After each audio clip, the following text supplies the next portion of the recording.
Hey Fred, how you doing? Hey, Anil, doing good. You? I'm doing good, thanks. New year, new us. Keen to see how we take some of the conversations that we've had and moving forward. How about yourself? Yeah, really looking forward to this. Likewise. So Fred, we've been chatting over the last week or so, and something that continues to come up, whether it be between us or when we have conversations with peers, centers around our amazing ability to create and install mental hurdles, whether it be some sort of ambiguity that we're dealing with, some sort of uncertainty in a relationship, at work, um, anything. And we start to kind of just create an alternate reality. We start to create a spin in our mind. And I thought, given our conversations over the last couple months, that maybe this is one that we dig into. Any initial thoughts from your side on the back of this? You have similar ideas, similar issues. What do you think? Yeah, totally agree that this is a recurring theme. And it was funny that you brought it up in a text message like, hey, maybe next time we should talk about this. And then it was decided that our creativity and personal mastery study group, the peers you referred to, um, brought up a related topic.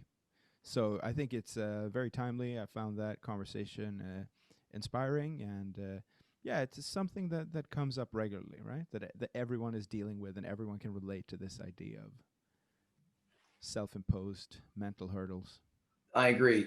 I think it's on one side, I was actually quite blessed that we have that group because we all have something in common. We've all done the post grad together, did the MBA together. We're all in our late 30s, early to mid 40s, and we've kind of gone through this decade where we've been hitting hard, whether it's like starting families, starting new roles, starting new businesses, trying to climb that corporate ladder. Um, and now we're at almost like an inflection point where we're thinking to ourselves, okay, can I do this next? Can I do that? Mm. And I think from what it seemed that despite all the experience that we have, all the mistakes we've made, all the successes, we still find a way to trip ourselves up. And something I used to think about is, rather than being our biggest critic, we should rather be our biggest cheerleader. So maybe my first question to you, Fred, is do you find yourself in one camp or the other? Do you see yourself as your biggest cheerleader or do you see yourself as your biggest critic? I think the truth is, and I'm smiling because what you're asking me to do is tell a story about myself. And what we know is that that story is not going to be totally factual. I'm going to pick some things to say, oh, I'm always so self critical. And of course, that's not true. The truth is that there is a bit of both, and that I have been more critical of myself than I need to be at different times. And definitely have that voice that everyone can relate to, that's telling me I can't do something, or, makes me worry about things that aren't actually worth worrying about. So that's simplification, but fairly truthful. I had a chat with my coach last week and similar, we started talking and she's like, okay, Neil, now pause. What's stopping you from doing what you want to do? You're such a positive guy. You're an empowered guy. You're why is it that you can't just simplify and go? Mm. And I said, for some reason, I don't feel that other people put blocks in front of me. I feel that I put blocks on my own. And randomly, this goes back to a conversation I had with two very close friends separately 2 years ago. They both happened to meet up and they had the same conversation about me. They're like, why is it that Anil, creates these mental hurdles? So I'm like, great. It's not just me that knows it. Even two close friends know it. Mm. And so when she asked me that, I kind of said, I guess I get lost in this what if scenario.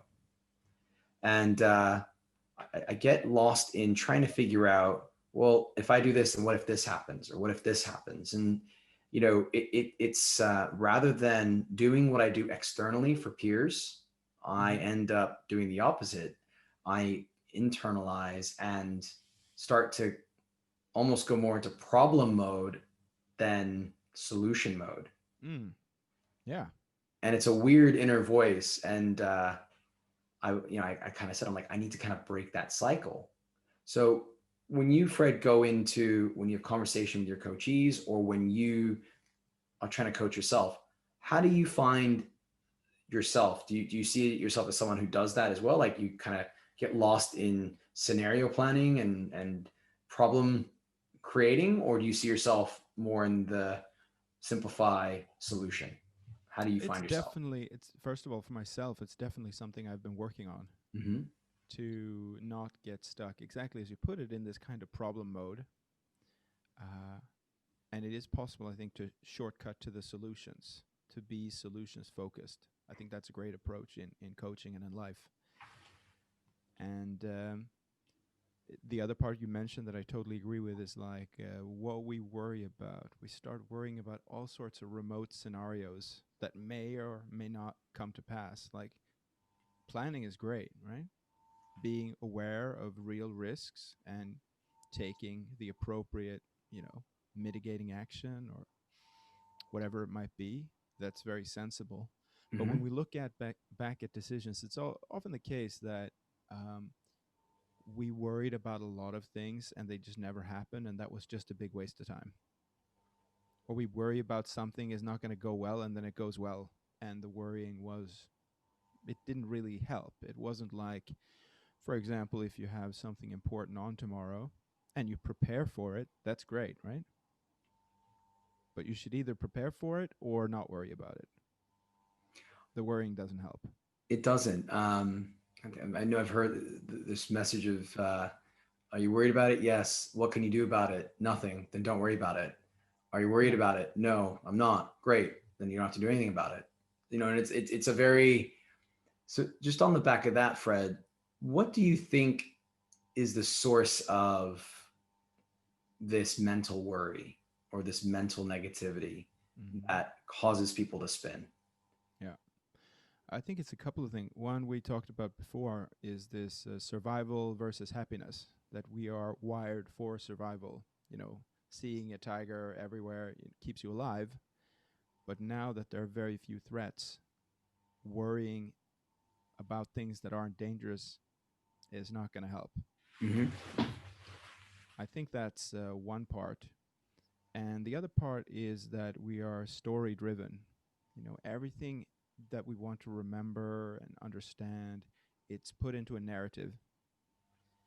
And that narrative is not the truth. That's something that came up in that conversation with our group, that we create things that we say, this is reality, this is the truth, when in fact it's a reality or a version of events with interpretations, preconceptions, judgments, and all that stuff baked in. And it's actually very little that you can say, yes, these are the facts that everyone who saw that situation would agree on. And then all the other stuff is my expectations and judgments and, what I learned from my parents and how I learned to behave in certain situations. See, that's what I find incredibly powerful. We were able to make a judgment based on a perception or preconceptions. We create this reality and we forget the facts. Mm. And one of my favorite phrases I've been using more recently is, don't give evidence to something that doesn't exist. Mm-hmm. And we find ourselves kind of going down that rabbit hole. And, one of our colleagues mentioned something about how they don't feel that they can replicate what they see others doing, despite the background, their achievements, their accomplishments. And I thought to myself, I'm like, it's interesting how we will find the negative and find our shortfalls rather than some quantified achievements and even mistakes that we've made that have then allowed us to have following up achievements. Mm. And I find that interesting. Why do you think we spin? Why do you think we will talk facts when we're having a conversation, but when we're having a conversation in our head, we almost dismiss the facts and go straight into, a factless spin? Mm. Well, I think there are either way too many facts or way too few facts. Okay. We're surrounded by so much data that you have to pick up on something, and then certain things just come to us easier. And for example, if you see problems and you become good at solving problems, it's actually going to serve you well in many ways. Mhm. But you might not feel very good doing it, and it might put you in too much of a problem frame of mind. But people who worry about things going wrong, they also prevent things from going wrong. Maybe you've worked with a project manager or a lawyer who just sees problems everywhere, and they're good. They spot all the problems and they fill all the cracks, and it works. I find language very powerful in that sense. So when you are working with someone who, and I'm going to be careful here, but I do feel sometimes it's a bit cultural. There are people who will start with their sentence with, well, the problem is that. Now they'll get to solution, but it's like they're immediately starting with like almost like, again, a mental roadblock. Well, there's a problem, or the problem is that we don't have, or the problem. And I'm almost thinking we struggle to flip it and almost start with, you know, the opportunity that we have is, and it's almost that reframing. Mm. Yeah. Um, and exactly to your point, I feel that either we get caught up in too much information and we're almost blinded in our, there's so much traffic in our mind to kind of separate and have that little bit of clarity where you can think of the facts or think about solutions or think about reframing the opportunity. Yeah. I'm guilty of getting lost in thoughts and swarming around. And what I've noticed it does is it brings out negative language. And something that we spoke about the other day,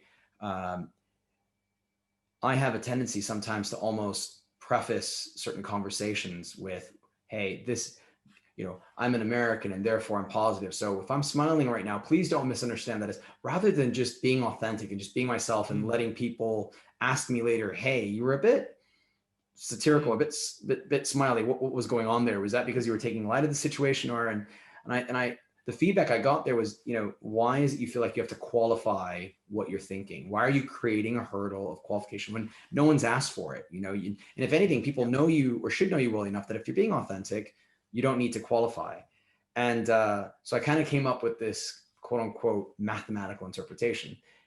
If I say something negative in my head or out loud, I think we've talked about this, it has a 4 to 7 times impact on us, on our mind, which means that, in my head, I need to now create 4 to 7 positives to outweigh that one negative. And so if I were to challenge you, Fred, to, hey, could you right now tell me 7 positive things about you off the top of your head, would you be able to do it like that, or would you struggle?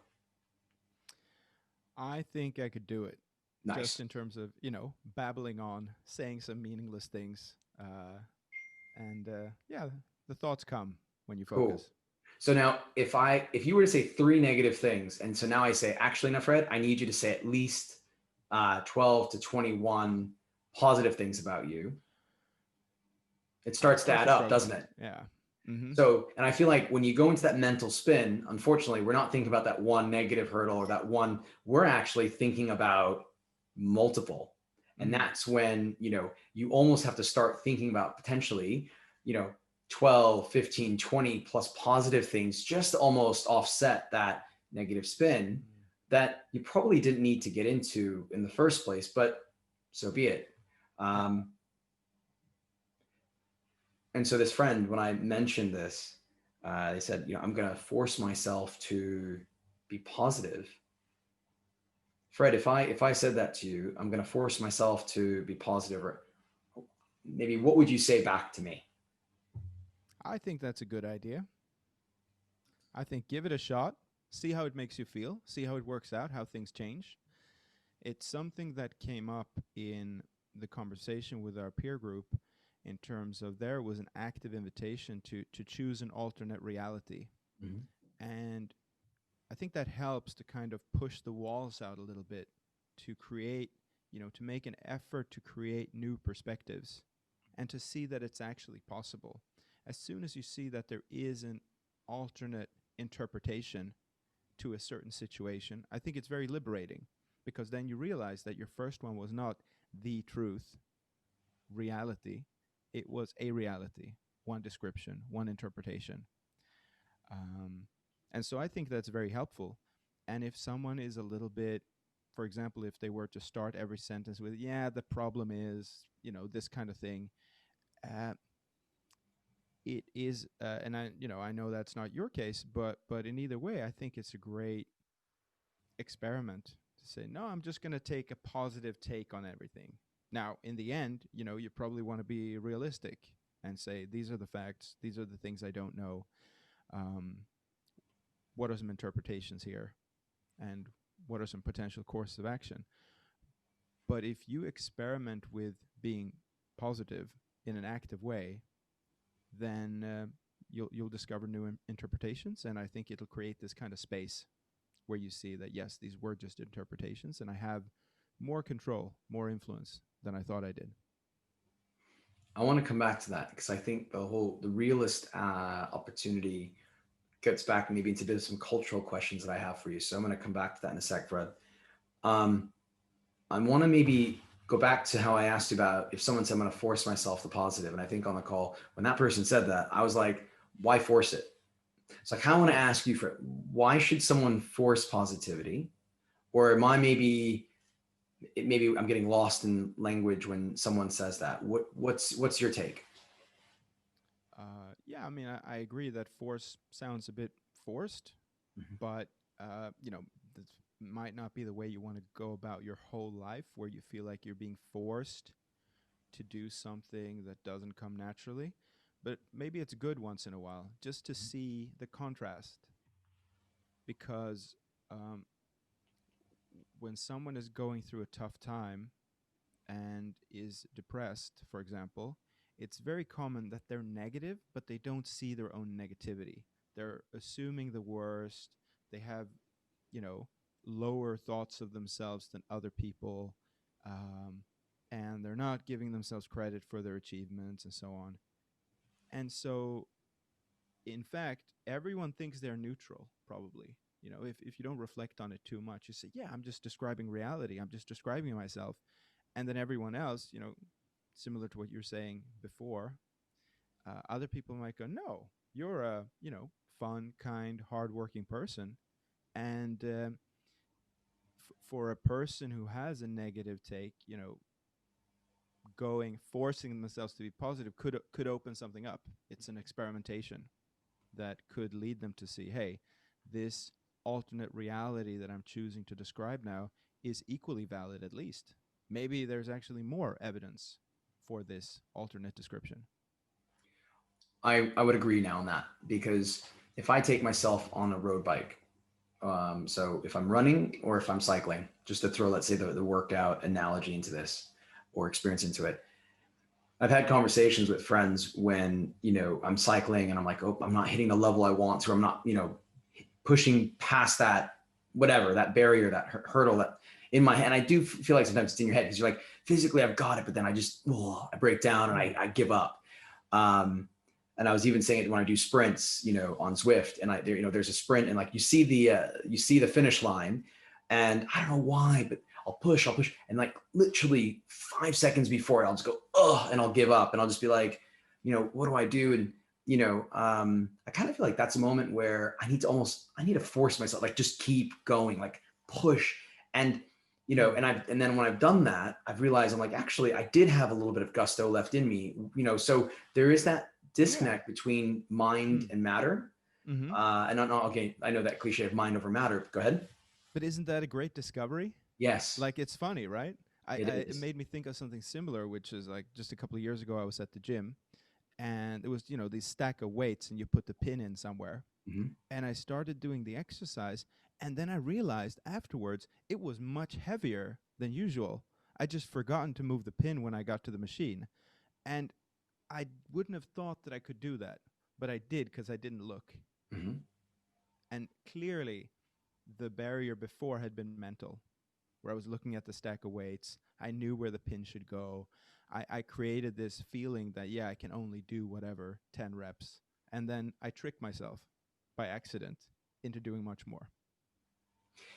which was actually a funny conversation we had on Friday as well, of how you can break through and create certain habits by almost tricking yourself in or rewarding yourself to have better behaviors by maybe potentially starting with a negative behavior. And I know a friend of ours is like, wait, I don't subscribe to that. It was Atomic Habits. And it's like the guy's kind of like, hey, sometimes, if I do this, then I can eat this. Or if if it helps you, I think some people would benefit from that and they Hmm. actually would be able to create that habit. And some people might need to be careful and think, oof, that negative reinforcement or that, apple stick, sorry, carrot stick method, may actually not serve my purpose. And so, I mean, what I take away from that, Fred, is you're right. There's no right or wrong. I think it's just finding that balance that works for you and knowing, Yeah. you know, if I force myself, am I doing myself harm or good? I'm doing myself Mm. good, right? Then push it a little bit and see where I end up.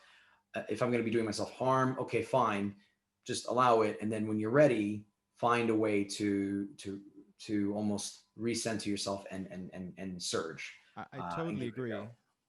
It makes me think of a couple of things in terms of balance. Mm-hmm.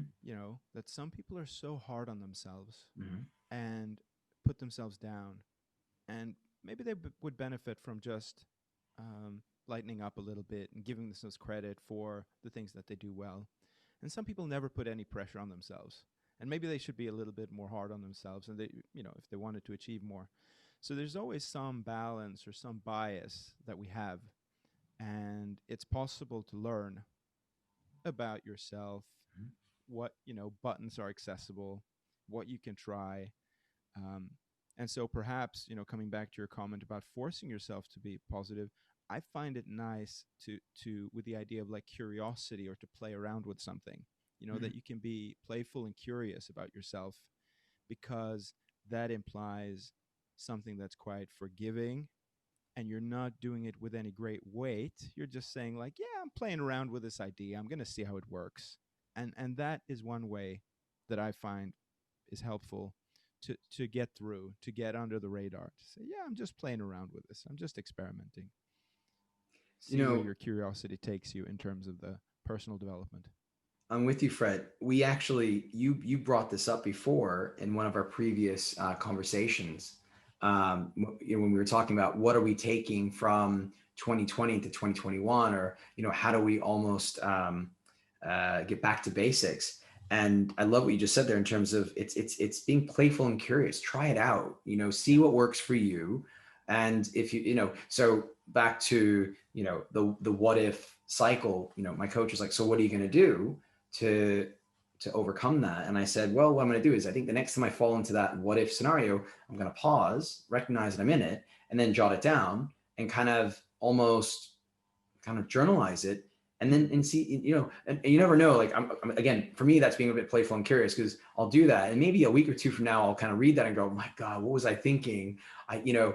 That was so simple and yet I managed to. So, and I'll see how long I stick with journalizing it until I find a way. Maybe I don't need to journalize it anymore. I can just have that conversation in my head and then move on. But you're right. It's just trying something different to see how you can remove that mental hurdle. If it works for you, you continue it. If it doesn't, you stop it Mm. and you try something different. Yeah. I think journaling is great because it allows you to review the different thoughts you had. And it's surprising, and I think it's easier to see in other people than in ourselves, that someone might always have a negative bias, and then the things end up working out. Mm-hmm. So if you write these things down, you actually see that on the last 5 big decisions I made, I worried much more than the situation warranted.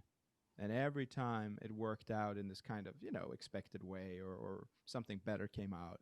So maybe I can allow myself to set the expectations differently, or to worry a bit less, because so far things have worked out, you know, still alive, still doing well, whatever it might be. No, it's so true. And I think it almost gives us like a bit of a checkpoint to kind of go, Mm. okay, at that stage, that's where I was. That's how I was thinking. I've progressed, and I've actually, I think differently now. I'm more aware of it, and I'm able to handle it differently than before. I also find sometimes writing it down, and this is going to sound crazy, but you write it down, And then you go, okay, it's off my mind. You tear it up and you throw it away. And you're like, I just never want to have that sentiment again, or I never want to deal with that. And like, I know it sounds a bit crazy, but that's, doesn't mean you have to keep it. You can sometimes just by getting off your mind onto paper, it's out and you can get rid of it, or you can hold on to it and revisit it, So I know that different approaches to it. Fred, something else we spoke about is, kind of what I call like the 3Ds. So kind of just to kind of summarize and kind of bring this full circle. I think what we've kind of talked about could potentially, when people have those mental roadblocks, put them into one of 3Ds. They can doubt themselves and second guess, start to worry, start to think about failure. What if? They can deflect. So you might say, hey, I think you've got this, you can handle it, you can do it.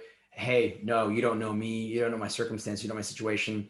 They can get a bit defensive and they can deflect it or go, it wasn't my fault that it didn't work out. It was so-and-so's fault that it didn't work out. I did what I could. And they get that in their mind, that again, that deflection. Or the third D, which I sometimes find myself in, is distract. Just don't want to deal with that. So I'm just going to put on Netflix and just going to binge a series and just kind of forget all about it. And hopefully it'll sort itself out, or I'll figure it out tomorrow. And you just kind of distract yourself. And I kind of wanted to kind of just, as we summarize this, thinking about how people can potentially find themselves falling into one of those pitfalls. What are some of the suggestions you would have that we've talked about to come out of that, to avoid these mental landmines and hurdles? Well, it made me think of a couple of other ones that come, in my case, from a coaching context. And you mentioned the solutions focus. So what might that mean in practical terms if you hear someone who is in this kind of problem mode and in doubt and so on? You could make something into an exercise where you ask them, let's say you woke up tomorrow morning and someone had sprinkled this magical dust over the world and this problem was gone. And you woke up and it was like in this ideal scenario, this ideal future scenario. How would you know, as you started to go about your day, what would be different for you to know that this problem was no longer there, the problem had been solved? And then you're putting someone in a different scenario more actively, I think in a fun way. And then you could see that actually, not that much would be different. It would just be about the way that I behaved. Similarly, you might ask someone if they have a hero in general or someone real or fictional who would handle this particular situation very well.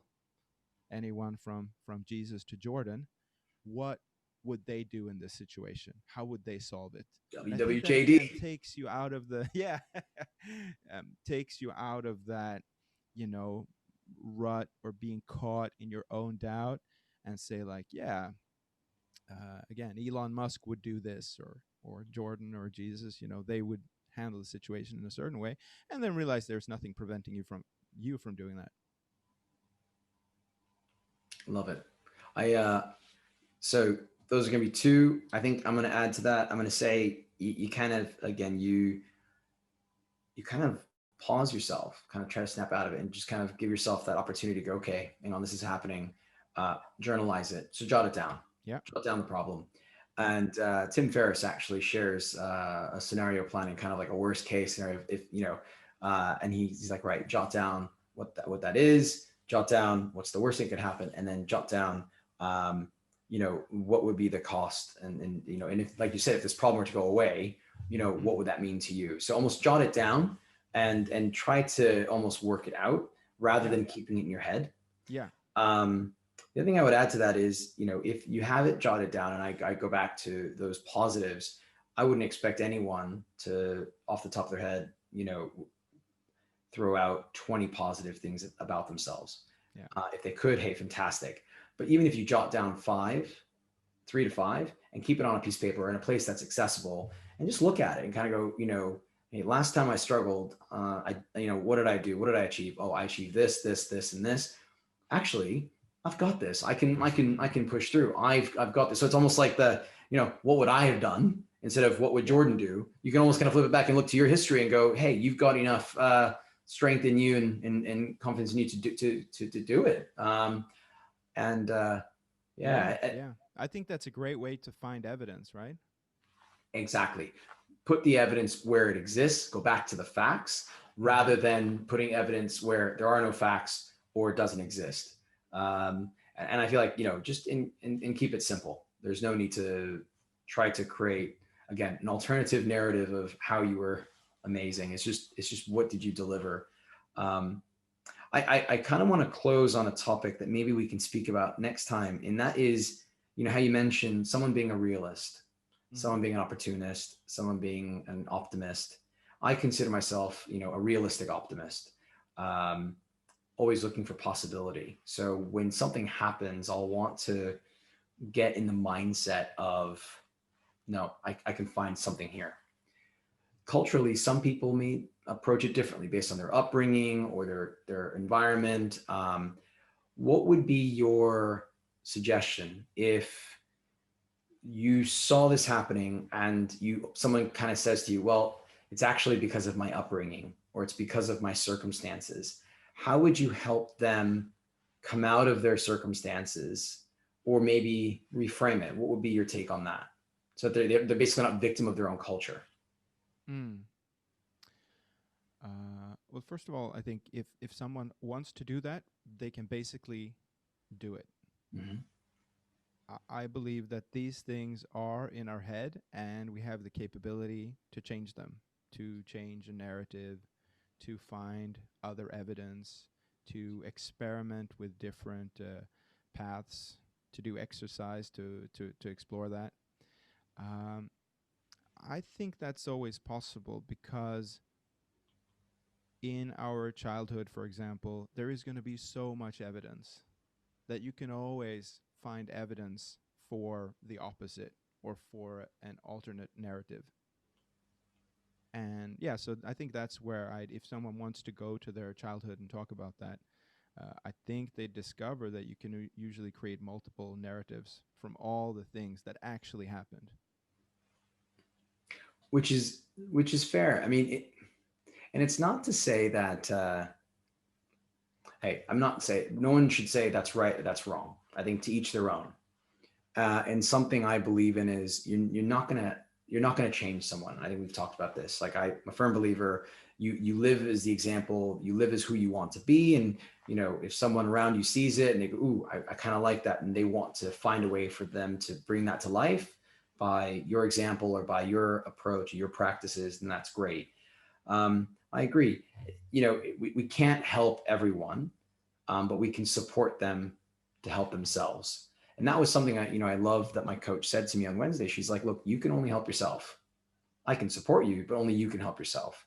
And I think that whenever, if I was in that situation that I just posed to you, you're absolutely right. I would kind of go, hey, I'm here to support, but only you can help yourself. So if you want to go down that path, go for it. See how it goes. See where you end up. And if you need me, holler. And if not, no stress. Because I don't think, again, can solve this for everyone, but I'm confident that if someone's truly passionate about it and they really want to, again, remove those landmines from their mind or those hurdles, they'll make a point of it. They'll commit to it. They'll make it a clear intention, and hopefully they'll manifest it, and they'll be able to find an approach that works for them. Because let's be honest, mate, one size doesn't fit all. So let's keep it flexible and open for all. Absolutely. Fred, any final thoughts, mate?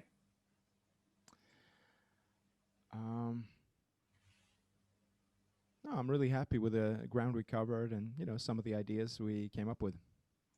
No, likewise. Hey, I just want to say thank you again, Fred. I think this is something that I feel we'll end up revisiting because, like we said, people in our age group, people younger, people even older, I think they all go through some sort of, mental crisis or mental hurdles or mental landmines. I'm sure we'll find some alternatives, some other solutions that can maybe help. So until then, thank you for your time. Appreciate it. Everyone, big Thank you. hugs and heaps of love. Take care, Fred. Thanks. Bye. Thanks, bud.